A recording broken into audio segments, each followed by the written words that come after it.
வணக்கம். இது எஃப்ஐஆர். நாட்டின் பல்வேறு இடங்களில் நிகழ்ந்த குற்றங்கள் மற்றும் அதன் பின்னணி பற்றிய தொகுப்புகளை பார்க்கலாம். புதுச்சேரியில் சர்ப்ரைஸ் என்று கூறி ஹோட்டல் உரிமையாளரின் மனைவி கொலை செய்யப்பட்ட வழக்கில் திடுக்கிடும் தகவல் வெளியாகியுள்ளது. நகைக்காக மனைவியுடன் சேர்ந்து நண்பரின் சித்தியை கொலை செய்துவிட்டு நண்பரை சாட்சியாக மாற்ற ஒடிசி படத்திற்கு அழைத்துச் சென்ற ஜோடி சிக்கியது எப்படி? சேலத்தில் வீட்டின் வெளியே நிறுத்தி வைத்திருந்த பைக்கை போலீசாரே திருடிச் சென்றதாக பரபரப்பு குற்றச்சாட்டு எழுந்துள்ளது. சிசிடிவி காட்சியுடன் உரிமையாளர் புகார் அளித்த போது காவலர்கள் கொடுத்த வினோத விளக்கம் என்ன?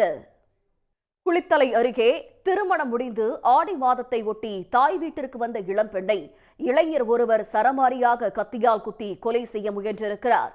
மக்களை திருமணம் செய்து வைப்பதாக ஏமாற்றி தாய் பணத்தை பறித்துவிட்டு வேறு ஒருவருக்கு திருமணம் செய்து வைத்ததாக இளைஞர் வெறிச்செயலில் ஈடுபட்டதன் பின்னணி என்ன?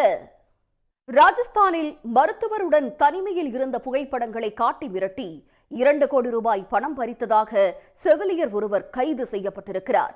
ஆனால் சிகிச்சைக்கு வந்த 100க்கும் மேற்பட்ட பெண்களுக்கு மயக்க மருந்து கொடுத்து மருத்துவர் பாலியல் வன்கொடுமை செய்ததாக செவிலியர் பதில் குற்றச்சாட்டை வைத்ததன் பரபரப்பு பின்னணி என்ன? திருச்செந்தூர் அருகே கோவிலில் சிறப்பு பூஜை செய்த கிராம மக்களுக்கும் நடிகர் ஜிபி முத்து தரப்பிற்கும் இடையே மீண்டும் தகராறு ஏற்பட்டு கைகலப்பில் முடிந்திருக்கிறது. இருதரப்பைச் சேர்ந்த 18 பேர் மீது வழக்கு பாய்ந்துள்ளது. ஜிபி முத்துவுக்கும் கிராம மக்களுக்கும் இடையே நடக்கும் தகராறு என்ன? ஆரணி அருகே 20 நாள் பெண் குழந்தையை கழுத்தை நெரித்து கொன்ற தாய் கைது செய்யப்பட்டுள்ளார்.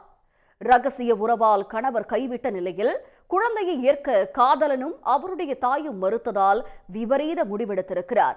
சடலத்தை புதைத்துவிட்டு நாடகமாடியவர் சிக்கியது எப்படி?